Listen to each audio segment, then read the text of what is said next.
এই লেকচারে আমি বলবো importance of having your own portfolio website. আপনি যাই শিখেন না কেন বা যাই পারেন না কেন, আপনার নিজের একটি পোর্টফোলিও ওয়েবসাইট থাকাটা অত্যন্ত জরুরি বর্তমান সময়ে, যেন আপনার স্কিল গুলো আপনি বিভিন্ন ক্লায়েন্টদেরকে শো করতে পারেন। অনেকেই দেখা যায় শুধু মার্কেট প্লেসের উপরে নির্ভরশীল থাকে এবং শুধুমাত্র মার্কেট প্লেসেই তাদের পোর্টফোলিও এবং ভিডিওস গুলোর প্রেজেন্টেশন দেয়। বা আমি আপনাকে যেটা রিকমেন্ড করব, আপনি অবশ্যই আপনার নিজের একটি ওয়েবসাইট সেট আপ করে ফেলবেন, যেখানে আপনার সম্পর্কে আপনি বিস্তারিত বলবেন, আপনি কোন বিষয়ে পড়াশোনা করেছেন বা পড়াশোনা করছেন, পাশাপাশি কোন জিনিসগুলো আপনি শিখছেন, কোন জিনিসটা আপনি ভালো পারেন, কিভাবে আপনি একটা কোম্পানিকে সহযোগিতা করতে পারেন। এবার হতে পারে সেটা গ্রাফিক ডিজাইন, সেটা হতে পারে ওয়েব ডিজাইন, সেটা video editing, image editing, clipping path, এই ধরনের অনেক প্রফেশনে কিন্তু আমাদের দেশের অনেক ছেলেমেয়েরা এখন কাজ করছে। তাই আপনি যাই শিখেন না কেন, যদি আপনি কোনো কিছু নাও পারেন কোনো সমস্যা নেই, আপনি তখন কাজ শিখছেন, কন্টেন্ট রাইটিং শিখছেন, অ্যাফিলিয়েট মার্কেটিং করবেন, বা আপনার নিজের বিজনেসের জন্য ওয়েবসাইট তৈরি করবেন, অথবা অন্যান্য প্রতিষ্ঠানের জন্য আপনি ওয়েবসাইট তৈরি করে দিবেন। তো এই যে স্কিল গুলো আপনি ডেভেলপ করছেন, এই স্কিল গুলোকে আপনার ওয়েবসাইটে আপনি সুন্দর করে লিখে দিবেন। বেশিও লেখা যাবে না, কমও লেখা যাবে না, আপনি যতটুকু পারেন আপনি ততটুকুই লিখে দিবেন, যেন আপনি যাদের সাথে বিজনেস করতে যাচ্ছেন তাদেরকে আপনার পোর্টফোলিওটা দেখাতে পারেন বা আপনি কি পারেন সেটা জানাতে পারেন। আপনার ওয়েবসাইটের লিংক দিয়ে পাঠিয়ে দিলেই আপনার ওয়েবসাইট ভিজিট করে তারা আপনার সম্পর্কে জেনে যেতে পারবো। বর্তমান সময়ে কেউ কারোর সাথে কাজ করতে চায় না যদি তার কাজের কোয়ালিটিটা না দেখে। আপনি স্বাভাবিকভাবে কাউকে দিয়ে যদি কোনো কাজ করাতে চান, আগে আপনি দেখবেন যে সেই মানুষটা কি কাজ পারে বা সে কি কাজ করেছে এর আগে, তারপরেই আপনি তাকে একটা কাজ দিবেন। ঠিক একইভাবে আপনি যখন বিভিন্ন মানুষের সাথে বিজনেস করতে যাবেন, তাদের প্রতিষ্ঠানের জন্য ওয়েবসাইট তৈরি করে দিতে যাবেন, বা আপনি একজন গ্রাফিক ডিজাইনার, আপনি একজন ক্লিপিং পাথ, ইমেজ এডিটিং নিয়ে কাজ করছেন, আপনি সিপিএ মার্কেটিং নিয়ে কাজ করছেন, আপনি এসইও নিয়ে কাজ করছেন, আপনি ডিজাইন নিয়ে কাজ করছেন, বিভিন্ন ইন্ডাস্ট্রি আছে। তো এই যে কাজগুলো আপনি পারেন, সেই জিনিসটা আপনার ওয়েবসাইট আপনি সুন্দর করে লিখে দিবেন, যেন আপনি যাদের সাথে বিজনেস করছেন বা কাজ করছেন তারা আপনার সম্পর্কে একটা ক্রিস্টাল ক্লিন ধারণা পায়। এতে করে আপনার প্রতি তাদের একটা আস্থা তৈরি হবে, আর যখনই আস্থা তৈরি হবে তখনই বিজনেস অপরচুনিটি তৈরি হবে। তাই আমি প্রত্যেকটা স্টুডেন্টকে রিকমেন্ড করছি আপনি নিজের একটি ওয়েবসাইট সেট আপ করে ফেলা। এই মুহূর্তে যদি আপনি একেবারে কিছুই না জেনে থাকেন, এটা আপনার ফার্স্ট কোর্স, আপনি করছেন নতুন কিছু শেখার জন্য, অ্যাবসলিউটলি ফাইন, নো প্রবলেম।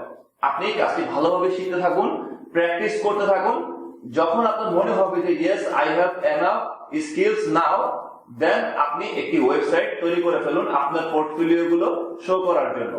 এই ওয়ার্ডপ্রেস ওয়েবসাইট ডেভেলপমেন্ট কোর্সটি করার পর আপনি দারুণ দারুণ ওয়েবসাইট তৈরি করে ফেলতে পারবেন।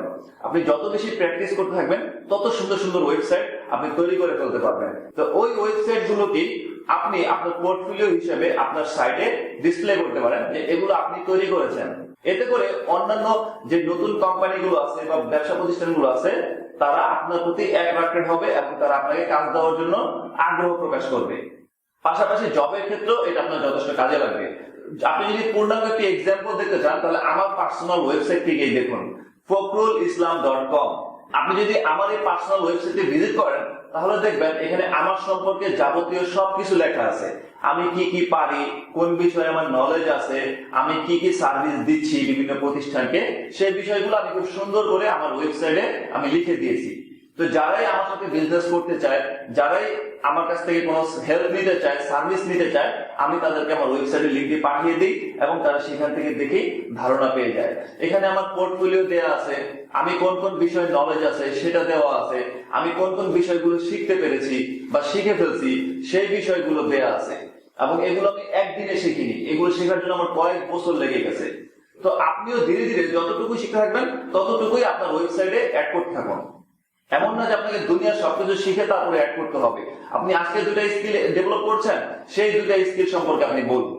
আবার যখন নতুন কোন স্কিল আপনি ডেভেলপ করবেন বা নতুন কিছু শিখবেন, এক্সপিরিয়েন্স পাবেন, তখন আপনি আবার সেটাকে আপনার ওয়েবসাইটে ইনক্লুড করুন। এইভাবে ধীরে ধীরে আপনার ওয়েবসাইটকে রিচফুল করুন। আপনার নিজের একটা আইডেন্টিটি তৈরি করুন, নিজের ছবি ব্যবহার করুন, আপনার বায়োডাটা ব্যবহার করুন, আপনার সম্পর্কে অনেস্টলি আপনার সম্পর্কে বলুন যে আপনি কে, আপনি কি। নিজের একটি ওয়েবসাইট থাকা খুবই গুরুত্বপূর্ণ। কারণ আপনি অনেক কিছুই জানেন কিন্তু আপনার কোনো অনলাইন প্রেজেন্স নাই। বর্তমান সময় এখন ইন্টারনেটে সব ব্যবসায়ী বলেন, কাস্টমার বলেন, ব্যবহারকারী বলেন, সবাই এখন ইন্টারনেট ব্যবহার করে। তো আপনি যদি কারোর সাথে বিজনেস করতে চান, জব করতে চান, তাহলে দেখা যাবে আপনাকে ইমেল করতে বলবে, আপনার সিভি বা আপনার কিছু কাজের স্যাম্পল পাঠাতে বলবে। তাই আপনার ওয়েবসাইটে আপনি যখন সবকিছু সুন্দরভাবে ডেসক্রাইব করে দিবেন, জাস্ট ওয়েবসাইটের লিঙ্কটি পাঠিয়ে দিবেন, হয়ে গেল। তাদের প্রয়োজনে তারা আপনার সাথে যোগাযোগ করবে, আপনার ওয়েবসাইটে কন্ট্যাক্ট ফর্ম থাকবে, সেই কন্ট্যাক্ট ফর্মের মাধ্যমে তারা আপনার সাথে যোগাযোগ করতে পারবে, আপনাকে ফোন করতে পারবে। তাই ওয়েবসাইট থাকার গুরুত্বপূর্ণ অনেক অনেক বেশি এই বর্তমান সময়ে। পরবর্তী লেকচারগুলোতে কিভাবে ওয়ার্ডপ্রেস ওয়েবসাইট ডেভেলপমেন্ট করতে হয় এটা আমরা শুরু থেকে শেখা শুরু করব। বাট সেটা শুরু করার পূর্বে আমি অনেকগুলো বিষয় নিয়ে আপনার সাথে আলোচনা করলাম, যেন এই কাজটি শিখে ফেলার পর আপনি অনেকটাই এগিয়ে থাকেন। তাহলে চলুন আমরা নেক্সট লেকচারের দিকে চলে যাই, যেখানে আমি আপনাকে বলবো একজন ওয়ার্ডপ্রেস ওয়েবসাইট ডেভেলপার হিসেবে আপনার ক্লায়েন্টের কাছ থেকে আপনি কত টাকা চার্জ করতে পারেন। এই বিষয়ে আমি আপনাকে একটা ধারণা দেব।